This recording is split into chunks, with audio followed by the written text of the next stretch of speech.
Shalom saudaraku, kembali kita berjumpa dalam program Perenungan Pagi Barturia Ministry.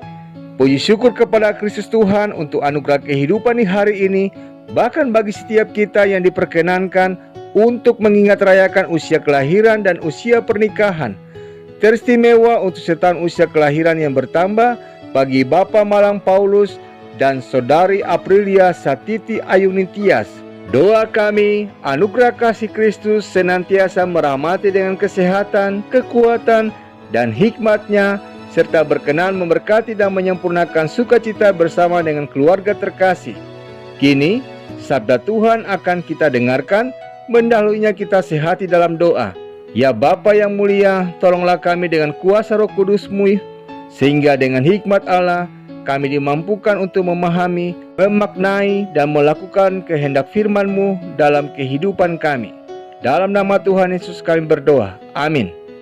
Bacaan Alkitab di saat ini terambil dalam kitab Roma pasal 5, ayat pertama hingga ayat yang kelima, yang menyatakan, sebab itu, kita yang dibenarkan karena iman, kita hidup dalam damai sejahtera dengan Allah oleh karena Tuhan kita Yesus Kristus. Oleh Dia kita juga beroleh jalan masuk oleh iman kepada kasih karunia ini. Di dalam kasih karunia ini kita berdiri dan kita bermegah dalam pengharapan akan menerima kemuliaan Allah. Dan bukan hanya itu saja, kita malah bermegah juga dalam kesengsaraan kita, karena kita tahu bahwa kesengsaraan itu menimbulkan ketekunan, dan ketekunan menimbulkan tahan uji, dan tahan uji menimbulkan pengharapan. Dan pengharapan tidak mengecewakan, karena kasih Allah telah dicurahkan di dalam hati kita oleh Roh Kudus yang telah dikaruniakan kepada kita. Demikianlah sabda Tuhan. Saudaraku, dalam bahasa Inggris, kata berharap bisa memakai dua kata. Yang pertama adalah hope, yang kedua adalah wish. Bedanya, hope digunakan ketika bicara tentang harapan yang masih mungkin terjadi. Sementara wish adalah berharap akan sesuatu yang tidak mungkin lagi terjadi.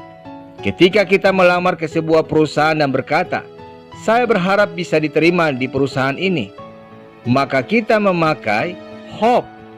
Tapi saat kita berkata, saya berharap ada di samping kakek menjelang ajalnya, maka kita memakai kata wish. Karena faktanya, sang kakek sudah tiada dan kita tidak bersamanya di saat-saat terakhirnya. Meskipun demikian, nyatanya saat kita berkata, saya berharap atau harapan saya, maka biasanya kita sedang berbicara sesuatu yang cukup kecil terjadi, meski masih mungkin. Kata berharap adalah kata yang ditambahkan untuk menyatakan sesuatu yang belum pasti, saudaraku. Itulah sebabnya pernyataan firman Tuhan di hari ini menarik. Pengharapan tidak mengecewakan. Tidak mengecewakan tentu artinya bukan tidak pasti, tapi ada janji yang luar biasa di sana, saudaraku. Ya, itulah bedanya pengharapan ala dunia dan pengharapan dalam Tuhan.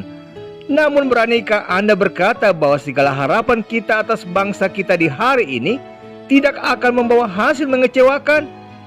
Melihat realitasnya, bagaimana berbagai kasus korupsi justru melibatkan para pemimpin negara dan aparat hukum. Belum lagi situasi pandemi COVID-19 yang tak kunjung usai. Apalagi melihat kekerasan begitu marak terjadi di berbagai lapisan masyarakat. Juga adanya berbagai kasus intoleransi dan terorisme, serta perekonomian yang tak kunjung membaik dan sebagainya. Masih bisakah kita punya pengharapan yang tak akan mengecewakan atas Indonesia, saudaraku? Seperti yang dinyatakan dalam bacaan firman Tuhan di saat ini, pengharapan itu diawali dari kesengsaraan yang akan menimbulkan ketekunan yang menghasilkan tahan uji dan memunculkan pengharapan. Ya, saudaraku, di antara penderitaan dan pengharapan yang tak mengecewakan itu, ada dua hal, yakni ketekunan dan tahan uji. Bangsa ini membutuhkan anak-anak Tuhan yang mau bertekun dan bertahan dalam segala ujian yang sedang kita hadapi bersama. Bukan saatnya kita bermanja-manja, saudaraku. Apalagi kalau mengingat gaya hidup dunia modern yang mencerminkan satu hal, yaitu budaya instan. Apa-apa dimudahkan, tidak perlu ribet, yang penting cepat dan efisien. Namun gaya hidup orang beriman, setia dan taat kepada Allah, melewati kesukaran dan ujian saudaraku.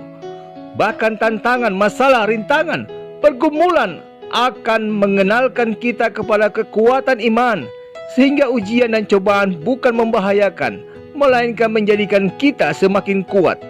Ada pepatah bijak yang mengatakan, apa yang tak sanggup membunuhmu akan menjadikanmu kuat. Masalah akan membuat kita makin terasa. Ujian akan membuat kita semakin naik tingkat. Kiranya kita tidak khawatir lagi bila ujian datang, namun kita justru siap menyambutnya. Karena itu saudaraku, hadapilah setiap proses. Jangan hanya bisa menuntut. Sebagai terang dan garam, sikap tekun dan tahan uji adalah yang harus kita sebarkan untuk membangun kehidupan bangsa seperti yang kita harapkan. Tuhan memberkati setiap kita. Amin. Saudaraku, kita akhiri perenungan di saat ini dalam doa. Bapa yang mulia, terima kasih untuk pengajaran sabda-Mu di hari ini yang mengajarkan kami untuk senantiasa bertekun dan bertahan dalam setiap ujian kehidupan, sehingga pengharapan yang kami miliki dalam iman kami kepada Kristus Yesus yang telah bangkit tidak menjadi kesia-siaan. Tolonglah kami dalam menapaki kehidupan kami di sepanjang hari ini dalam kuasa pengasihan-Mu.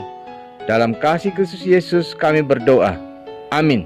Saudaraku, selama beraktivitas, ingatlah bahwa pengharapan tidak akan menjadi kesia-siaan ketika kita mau bertekun dan bertahan dalam ujian kehidupan. Tuhan Yesus menolong dan memberkati kita semua.